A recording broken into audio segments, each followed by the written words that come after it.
আসসালামু আলাইকুম বন্ধুরা, আজ আমি চলে এসেছি একটা বিস্কুট ফ্যাক্টরিতে। আজকে তোমাদের দেখাবো আমরা যে বিস্কুট খাই সেটা আসলে কিভাবে বানানো হয়। চলো ভেতরে যাই। এইখানে প্রথমে রাখা হয় ময়দা, চিনি, তেল আর আরও কিছু উপাদান। সবকিছু নির্দিষ্ট মাপে নেওয়া হয় যেন বিস্কুটের স্বাদ একদম ঠিক থাকে। এখন এই বিশাল মেশিনে সব উপাদান একসাথে ভালোভাবে মেশানো হচ্ছে। এইখানেই তৈরি হয় বিস্কুটের ডো।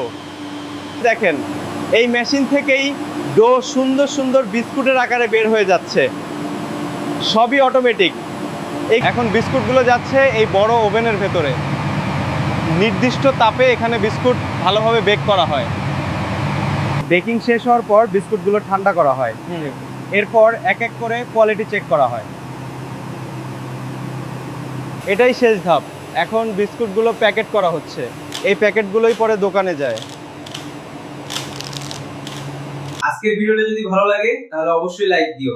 এরকম আরো ভিডিও পেতে চ্যানেলটা সাবস্ক্রাইব করো। সবাই ভালো থাকো। আল্লাহ হাফেজ।